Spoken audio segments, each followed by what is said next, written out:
우리 하나님 말씀 보도록 하겠습니다. 하나님 말씀은 마태복음 1장 18절에서 25절까지 말씀입니다. 마태복음 1장 18절에서 25절까지 말씀입니다. 마태복음 1장 18절에서 25절까지 말씀. 자신 줄 알고 제가 한 절, 여러분 한 절. 마태복음 1장 18절에서 25절입니다. 예수 그리스도의 나심은 이러하니라. 그의 어머니 마리아가 요셉과 약혼하고 동거하기 전에 성령으로 잉태된 것이 나타났더니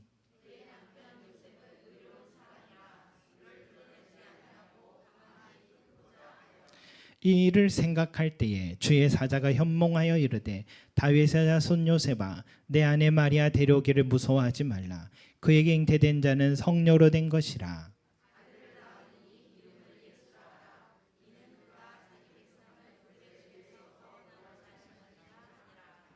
이 모든 일이 된 것은 주께서 선지자로 하신 말씀이 이르려 하심이니 이르시되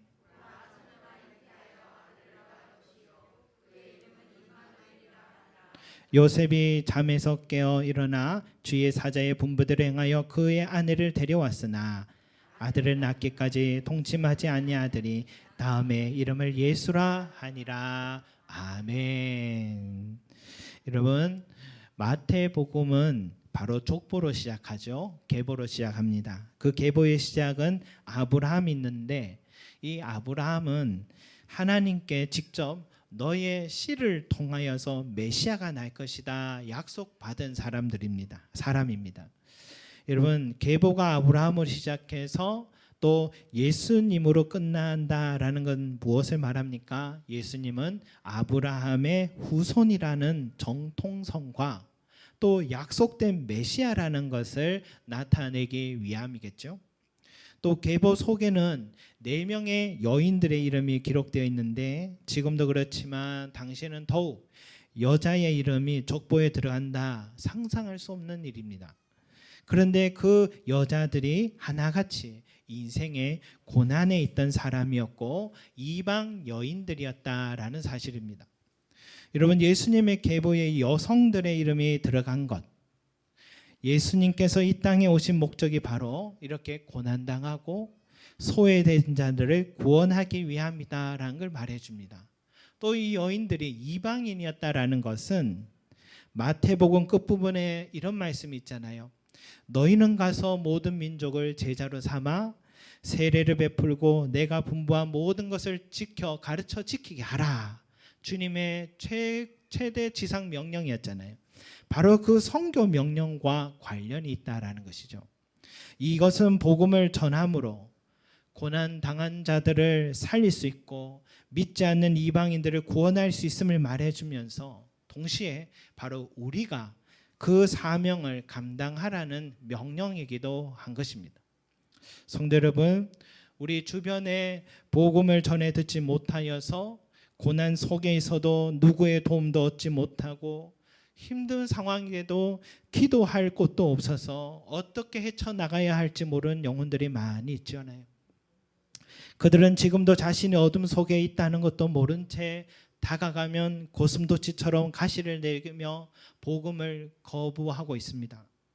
그래서 주님은 그럼에도 불구하고 나를 통하여서 믿지 않는 그들에게 그 고난 중에 있는 자들에게 다가가기를 원하십니다.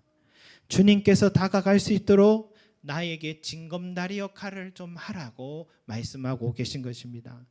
여러분, 우리에게 주신 사명입니다. 가서 제자 삼으라. 여러분, 그런데 이 제자 삼는 게 어디 입술로 말한다고 해서 제자 삼아집니까? 복음이 전해집니까? 그렇지 않잖아요. 반드시 희생이 필요하더라고요. 반드시 사랑의 실천이 꼭 있어야지 복음도 전해지는 것입니다. 주님도 우리를 구원하기 위해 십자가라는 희생을 감당하셨듯이 한 영혼을 제자 삼고 구원하기 위해서는 반드시 사랑의 실천, 그것이 필요함을 우리도 꼭 기억하고 사랑과 진리를 함께 전하는 저와 여러분 되시기를 소망합니다.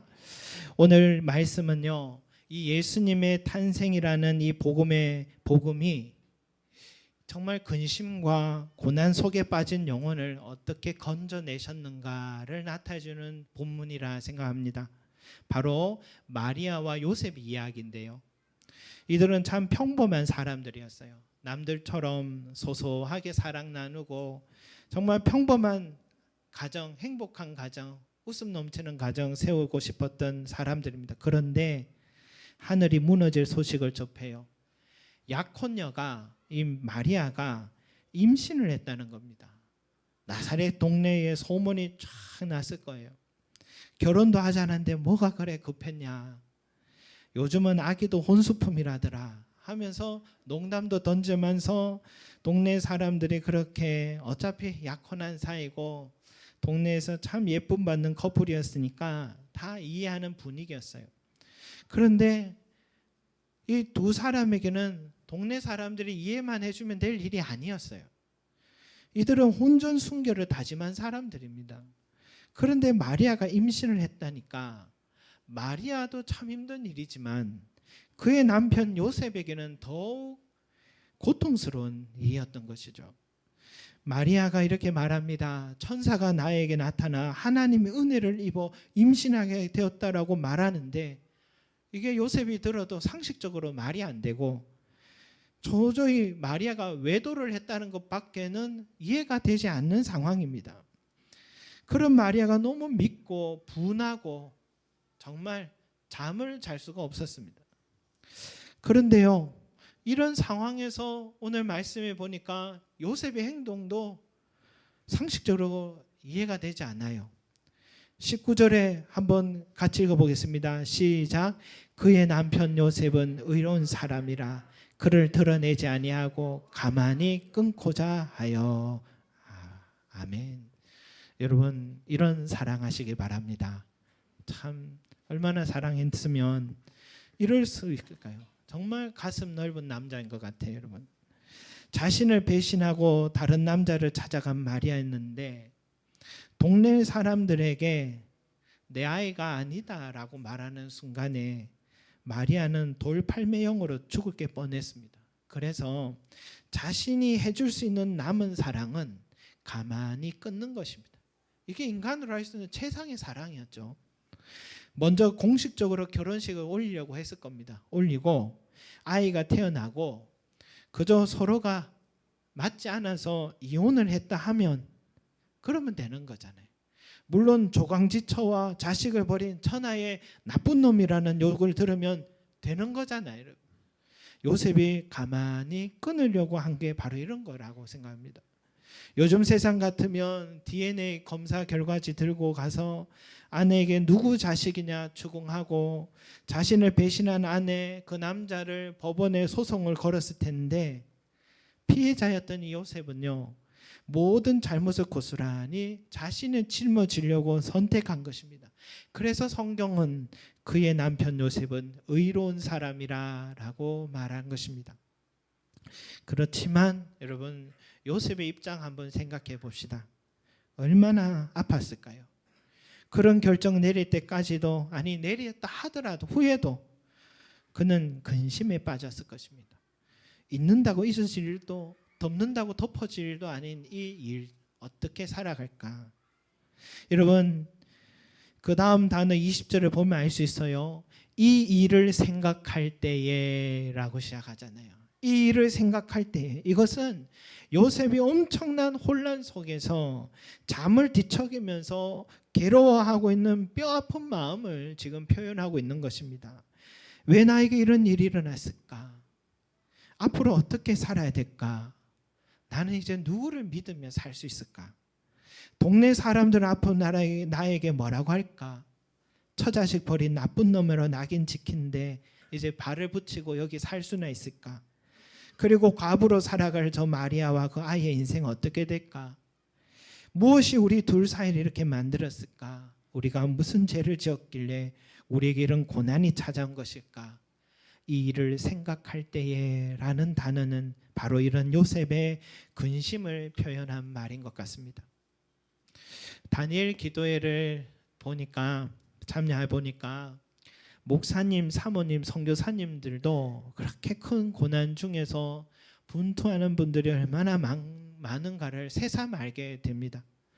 보통 주의 종들은 성도들이 아프다 하면은 늘 바쁘게 뛰어다니고 위에 기도해주는 그런 사람으로 늘 알려져 있잖아요, 여러분. 그런데 대신 자기가 아픈 건 잘 알리지를 않습니다. 저도 잘 안 알리잖아요. 지금 안 아파서 안 알리는 겁니다. 아프면 저는 얘기하겠습니다, 여러분. 여러분, 아마 주의 종은요, 주님께서 책임져 주셔서 삶이 늘 형통하고 아프지도 않고 자녀들도 모두 잘 자라고 교회 모범이 되는 삶을 살 것이다, 이런 믿음을 서로가 깨트리고 싶지 않았던 것 같아요. 그래서 알리지 않고 어려움은 숨겨두고 조용히 혼자 병원 가서 치료하시는 분들을 보게 돼요. 그래서 어쩌면 더 외롭고 도움의 손길에 사각지대에 빠지는 경우들이 있는 것 같습니다. 여러분, 이것은 건강한 신앙관이 아닌 것 같아요. 하나님은 잘 믿는 신실한 종들도 고난이 찾아오고, 누가 봐도 교회의 신실한 일꾼이라고 생각한 그 성도의 삶에도 고난이 찾아온다는 것을 말해줍니다. 왜? 의로운 요셉에게도 고난이 찾아왔기 때문입니다. 의인이었다는 말은 그저 착했다 성품을 말하는 게 아니라 하나님 앞에서 얼마나 말씀대로 살려고, 얼마나 교회의 일꾼이 되려고 신실한 일꾼이 되었는 삶을 말해서 의로운 사람이다 라고 말하는 것입니다. 여러분, 그런 사람에게도 고난과 근심이 찾아온 것이죠. 우리는 질문하지 않을 수 없어요. 시편 1편에 복 있는 사람은 그가 하는 모든 일이 다 형통하리라 라고 약속했는데, 왜 의로운 사람 요셉같이 하나님 잘 믿고 신앙생활 잘한 사람에게 이런 고난과 근심이 찾아온 것이냐라는 것이죠. 여러분, 우리는 이 질문 앞에 있을 때에 고린도후서 이번 주중의 말씀이 이런 말씀이 있더라고요. 고린도후서 한번 찾아보겠습니다. 7장 10절입니다. 고린도후서 7장 10절 말씀 한번 같이 읽어보겠습니다. 고린도후서 7장 10절. 제가 읽어드릴 수는 있는데 따뜻해서 혹시나 잠이 오실까 싶어서 같이 읽도록 하겠습니다. 고린도후서 7장 10절. 고린도후서 7장 10절 말씀을 한번 보겠습니다.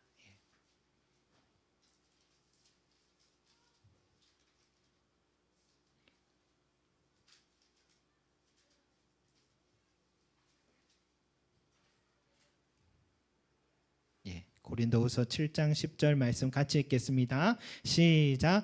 하나님의 뜻대로 하는 근심은 후회할 것이 없는 구원에 이르게 하는 회개를 이루는 것이요, 세상 근심은 사망을 이루는 것이니라. 아멘.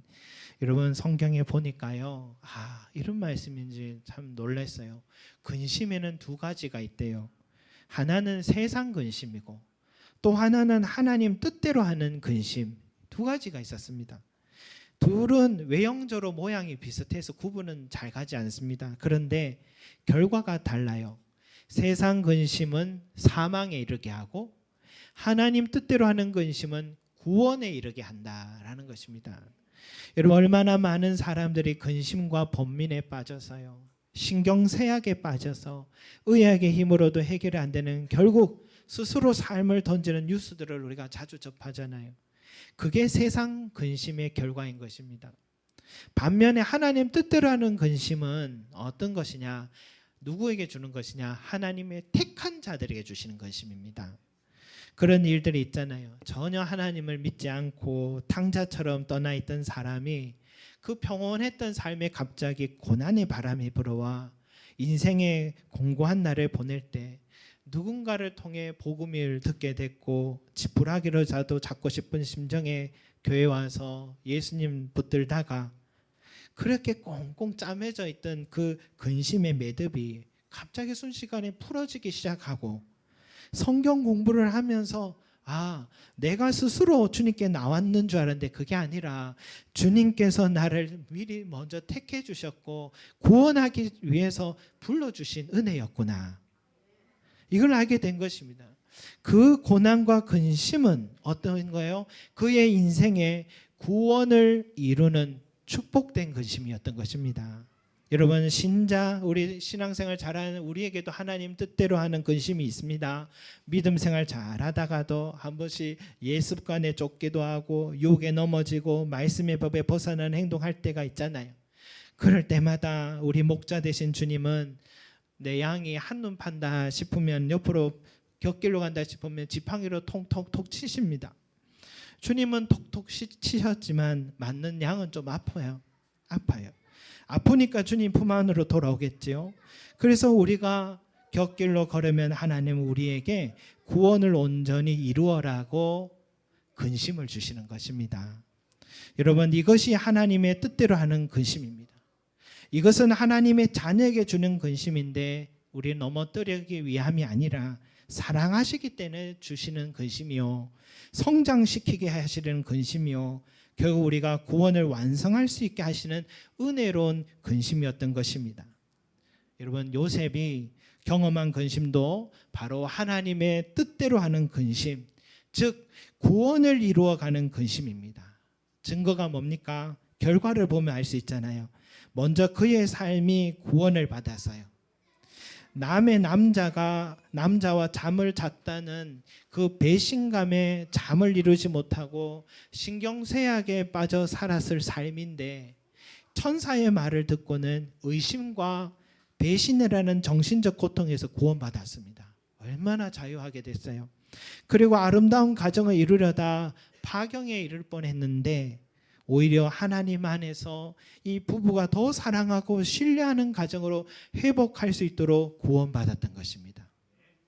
그리고 가장 큰 구원은 그의 영혼의 구원인데 21절을 마태복음 1장 21절을 한번 같이 읽겠습니다. 시작.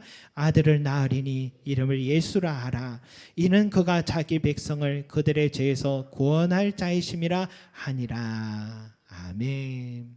여러분 요셉의 꿈에 천사가 나타나 태어날 아기가 이런 아기라고 얘기해 주었어요. 그저 이스라엘 민족을 구원할 위인이 날 것이다 이게 아니라 이스라엘 민족뿐만이 아니라 인류 역사가 기다린 메시아가 날 것이다라는 것입니다. 그 메시아 이름은 예수이며 그 이름의 뜻은 자기 백성을 그들의 죄에서 구원할 자라는 뜻이었습니다.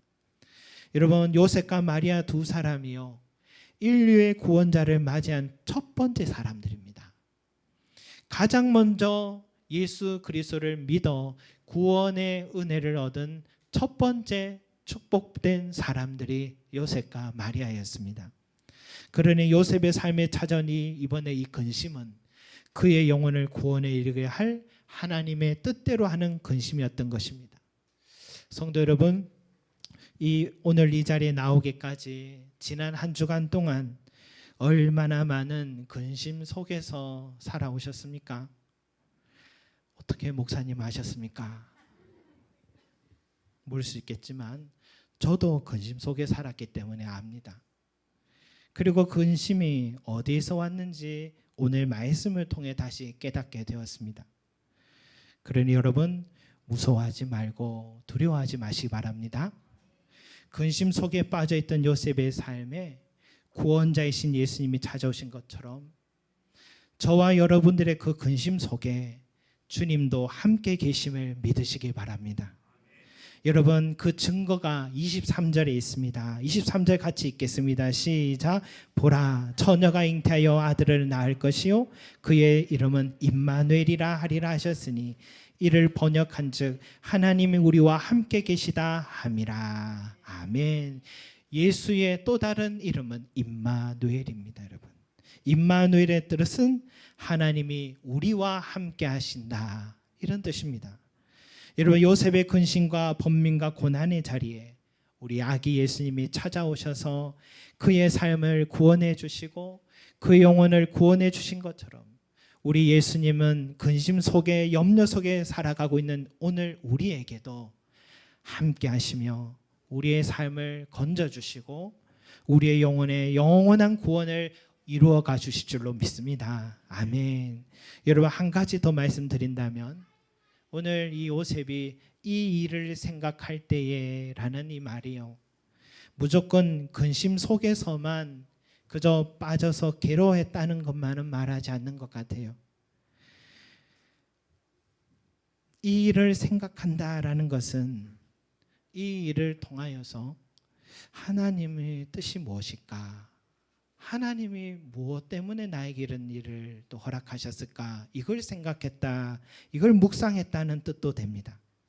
세상 사람들은 근심이 찾아오면요, 세상적 방법을 찾아 분주하게 다니는데 하나님의 자녀들은 그렇지 않습니다. 근심이 찾아오면 하나님 앞으로 나옵니다. 그리고 묻습니다. 하나님, 이 일이 왜 나에게 일어난 것입니까? 이 질문을 던지는 것인데 이게 기도인 것입니다. 이게 기도입니다. 그리고 하나님의 뜻을 찾고 듣기 위해서 말씀 앞에 섭니다. 9년 전에 딱 겨울에 이맘때입니다. 날씨도 이랬어요. 저도 요셉과 같이 근심된 순간이 있었어요. 이제 어디로 가야 하나? 내게 왜 이런 일이 일어난 것일까? 이제 나는 나의 목회 길은 여기까지인가? 그때 저는 너무 답답해서 한 교회에 가서, 지하의 한 교회에 가서 기도를 드렸습니다. 그리고 또 한 교회에 가서 예배를 드리는데 그날 목사님의 설교 말씀이, 그날 말씀이 주제가 이거예요. 기다리라. 기다리라는 거예요. 꼭 나에게, 지금 어디로 가야 될지 모르는 나에게 하신 말씀 같았어요. 그 다음 주에 또 그 교회 가니까 그날 목사님의 설교 말씀이 이거예요. 교회를 세우라. 교회를 세우라는 것입니다. 그래서 개척교회를 결심하게 됐습니다. 그리고 한 집사님의 건물이었던 바로 이 자리예요. 이 건물에서 교회를 세우려 결심했는데 그 다음 날이 주일이어서 또 그 교회에 예배를 드리는데 그날 말씀이 이거예요. 내가 오늘부터 복을 주리라 라는 말씀이었어요. 그렇게 시작된 교회가 저희 가정을 연고도 없는 이곳에 보내셔서 오늘 여기까지 세워 오셨던 것입니다. 여러분, 근심 속에 있었지만 이 일을 생각할 때라는 요셉의 태도는 하나님 앞으로 다가가는 삶을 말하는 것입니다. 그 근심을 하나님께 맡기고 말씀이 선포되는 자리, 그 자리를 향해 달려가는 것입니다. 그러면 반드시 우리의 삶을 구원해 주시는 하나님의 은혜, 우리와 함께 해주시는 하나님의 은혜가 저와 여러분에게 임할 줄로 믿습니다. 기도드리겠습니다. 사랑과 은혜가 많으신 우리 아버지 하나님, 우리에게도 요셉과 같은 근심된 순간이 찾아옵니다. 그러나 그 요셉은 이 일을 생각하고 또 이 일을 묵상하였습니다. 왜 나에게 이런 일이 있는지. 그는 뼈아픈 고통 속에서도 다른 것 찾지 않고 하나님 앞에 나와 묵상하였대에 하나님은 그에게 나타나셔서 말씀해 주심으로 그의 삶을 구원해 주셨고 그의 삶에 함께 하심으로 그의 영혼을 구원하여 주셨습니다. 주 예수여, 오늘도 우리의 삶에 임하여 주셔서 나의 근심된 이 삶을 주님께 맡기게 하여 주시고 주님만이 방법이 있고 주님만이 생명으로 우리를 살릴 수 있음을 믿고 하나님 뜻대로 하는 근심임을 알고 하나님께로 달려나오는 우리 모든 성도들이 되게 하여 주시옵소서.